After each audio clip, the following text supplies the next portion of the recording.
Hi there, I'm Mike Case and I've got Black Series for you. Today we're taking a look at Cal Kestis from the brand new Jedi Survivor game that's not even out yet. I'm very excited to get it.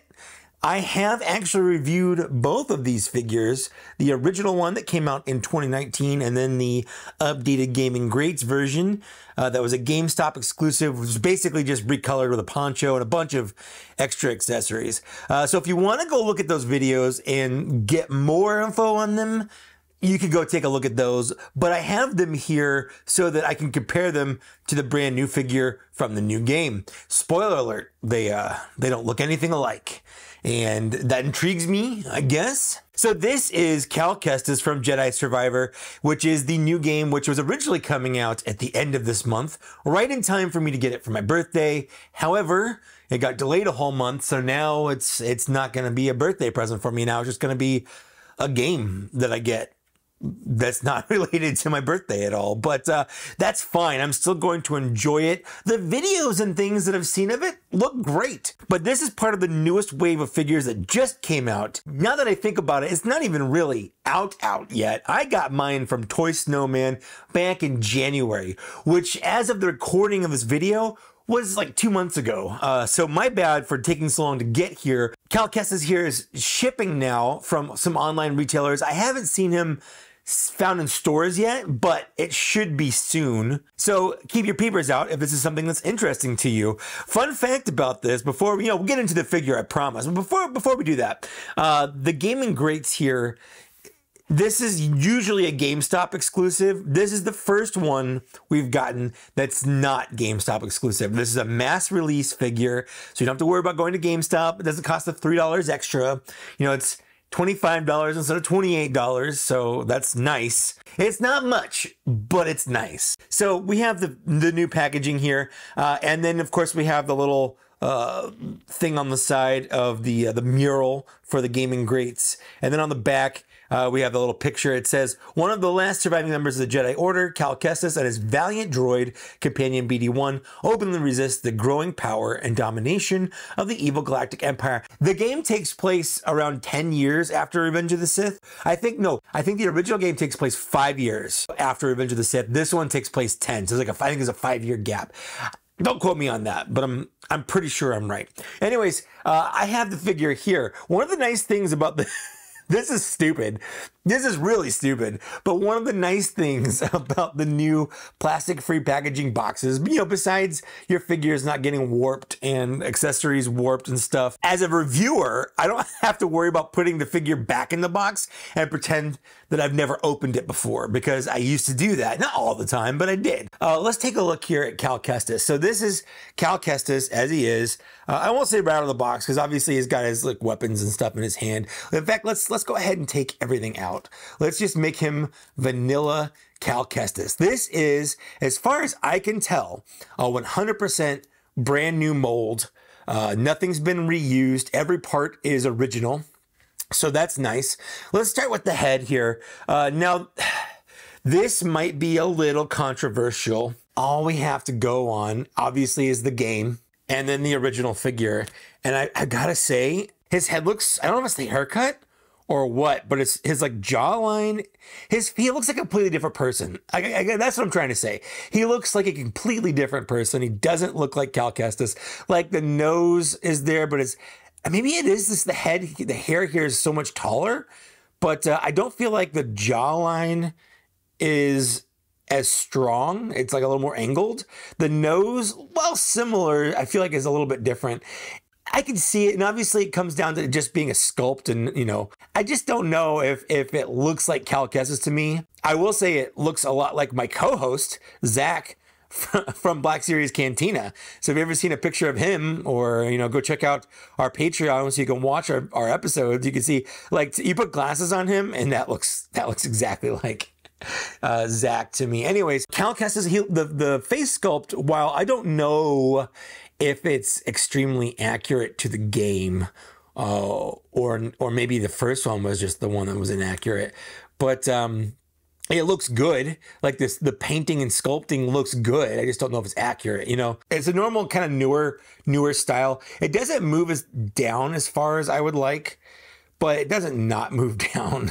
Moving down, we have this like vest. It's a rubber overlay over a regular torso. The sculpting on the vest is nice. There's a lot of paint here. There's the paint here. There's the paint on the shoulder. The paint looks really sharp. There's a lot of detail that went into here. I do kind of wish that this was a separate piece, and I'll get into that in a little bit. But yeah, we've still got a torso joint here. It moves back and forth. Underneath that, we have a belt with like a separate overlay gun belt. There is some paint here because it's all one piece.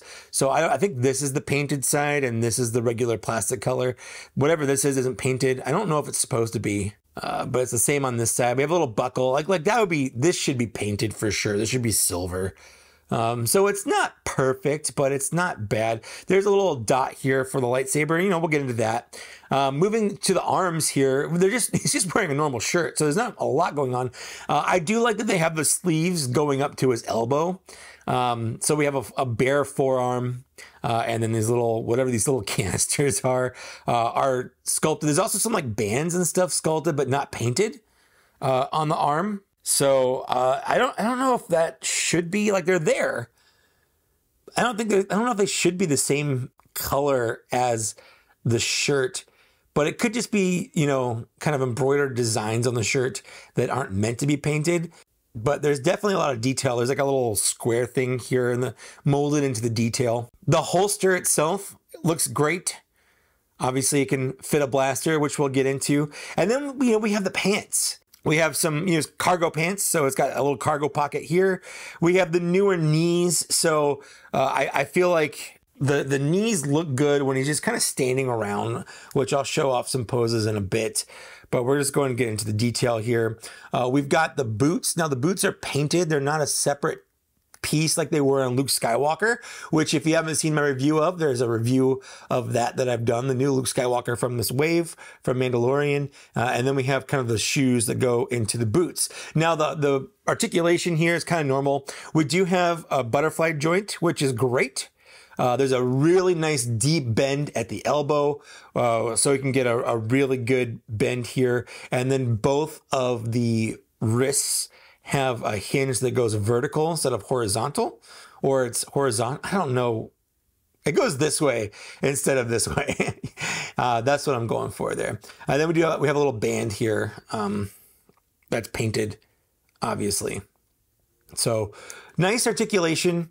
The knee does bend a decent chunk. So it's definitely not as deep of a bend as the older knees are. This is the first time I think I've had something side by side, and this is appropriate because it's, you know, it's the same character.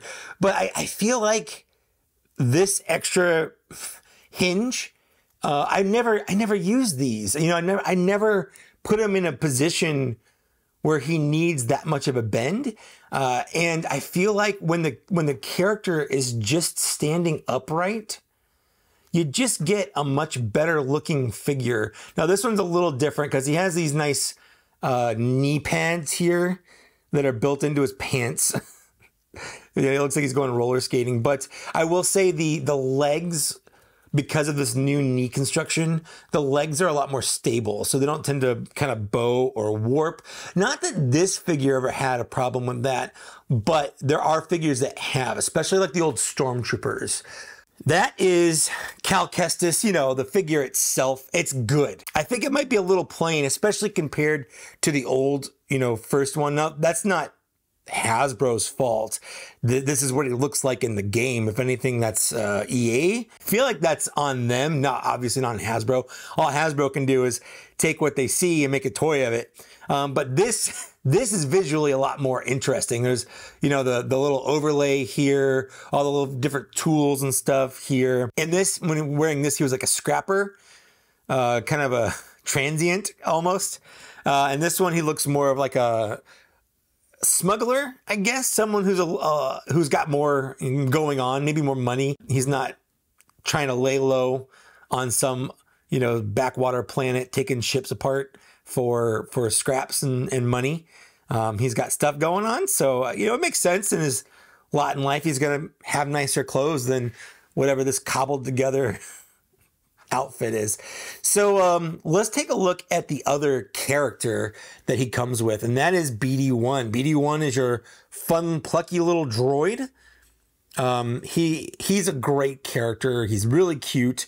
He does or does not show up in Book of Boba Fett. It's up to you to, I don't know if it's officially BD1 or not, but it's the same type of droid, and Pelimoto calls him BD. It's literally the exact same droid we've had. This is the fourth time that we've had this droid, because there was a holiday one. Sorry, you can see my Band-Aid back here. I sliced my finger open making dinner the other night. So trust me that this looks better than what's underneath right now. I don't know if you guys know this, but knives are sharp. But yeah, we have a lot of paint on this guy. So maybe any paint that's missing from Cal Kestis is here. We have some paint on the leg. We have some paint on both sides. We have this nice silver stripe. On the front, we've got little silver bits down here, whatever color this is, like brown or red. We've got the black, got the silver here. And then on the back, we have a nice little kind of blue thing, and this is on there. He has the same articulation as before. Getting the same figure, kind of moves up and down. This moves side to side, it's a little ball joint.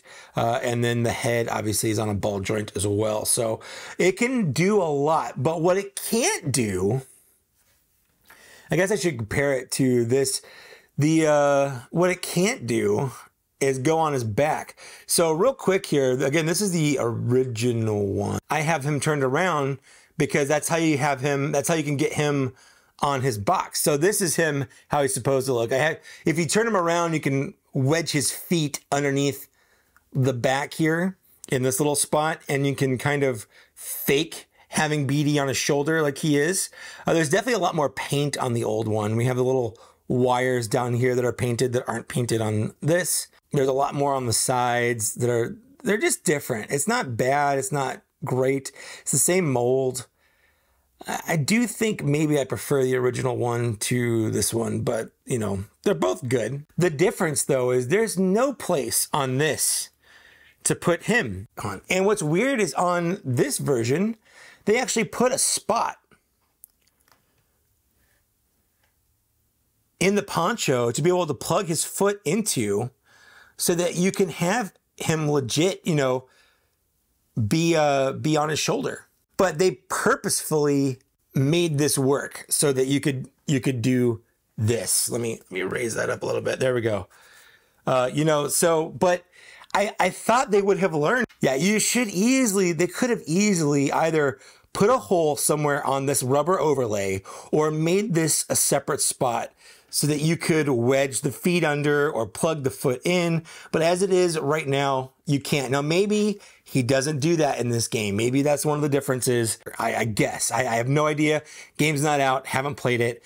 But I'm pretty sure that's not the case. I'm almost positive that that's not the case. This is obviously one of the alternate outfits that you can have in the game. This is the Gaming Greats exclusive one from GameStop. It was a deluxe figure. Again, I've done a whole review on this if you want to go see it.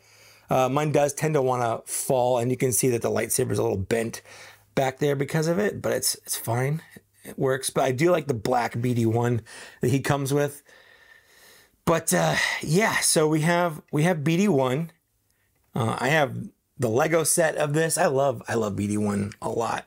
So let's talk about what else he comes with. First, obviously, he comes with his lightsaber. Now, this lightsaber is different from the one that the original one came with because he does complete it in the first game. As spoiler alert, he completes it. It's supposed to be, the front canonically is supposed to be the same. But you know, also canonically in the game, at least in the original game, I don't know about the new one, you know, he can make it a double-bladed lightsaber, and you can have different lightsaber colors, and you can customize it. Like I can make it my version that I built from Disneyland, which is a really cool option, but obviously they can't do that in here. They're going to give him just the plain vanilla one, but this is not what it should look like. I feel like even if he's not using it, it should be a double-bladed lightsaber all the time because he can just use that. So I don't know. Anyways, let me zoom in here. It's got a little bit of molding and painting on it, but not much. But it doesn't need much. The blade does pop out. I want to be kind of careful with it. So It sits like that, and then it just pops onto this little peg right here. Like that. And then this is it's a little peg. It's not as thin as some of the other ones, so hopefully it won't have an issue breaking, but who knows. And then his other accessory we have is a blaster. The blaster is real nice. It's got some painting. It's got some I had an orange again. That was my lunch. I should really clean my nails out after I eat oranges. Anyways, the blaster looks nice. It looks more like a Magnum or like a 6-shooter than a blaster. I don't know. But it's got some paint. It's got a nice silvery kind of finish to it. And it does fit into the holster. And I'm actually looking forward to having a blaster in the game. It's one of the things that I know Jedi are like, oh, blasters are uncivilized. Or at least Obi-Wan is blasters are uncivilized. But I like it. I like the idea of having a blaster and a lightsaber. You know, like why rely on just one weapon? You should rely on multiples. So I like this look for Cal Kestis. I like that he has a blaster. I like that he has a lightsaber. I like that the lightsaber clips on his belt. And, you know, he looks good holding all of it. I'll post some pictures up here of him in some various poses. He looks great. You can put him in a bunch of great poses because his elbows, his arms, they all move like a newer, you know, like a Jedi should. They all have a deep bends and the butterfly joints look great, you know, for posing. So you can do a lot of great poses. The knees and legs look good. He's got a good weight to him. What's nice is the blaster holster does not hinder the legs hardly at all. Like he can still move pretty well with that, you know, wrapped around his legs. So that's nice. But yeah, I like this figure. He's a good addition. I cannot wait to play the game. Honestly, even if you don't care about Jedi Fallen Order, I feel like this could be a good Jacen Solo. I feel like it's a good look. You obviously maybe give him a different lightsaber or something, but that doesn't really matter. I feel like if you're really itching for some EU content on your shelves and you're tired of Jaina Solo being by herself, this guy is a pretty good stand-in for Jacen. So that's been my review of Jedi Survivor Cal Kestis. Thanks again to Amir from toysnowman.com for getting me this so fast. Check out his store. There's a link down in the downstairs area if you want to go check it out. He didn't pay me to say that. That's just where I got it. And he got it to me so, you know, fast and so early. I just like to shout him out. So thanks again. If you're planning on getting this, let me know down in the downstairs area. I love to read and respond to the comments when I can. So, you know, whether you're getting it or not, let me know. I like to read that. It gives me something to do during my day. I'd also like to take a moment to thank these people here for supporting me on Patreon at a Black Series level or higher. Thanks so much, guys. It means a lot to me that you support me. That's why your name's here on screen. If you want to see your name on screen, you can head over to my Patreon. It does help out the channel. And that's it. Thanks so much for watching. Thanks for getting this far, and I will see you later. Bye.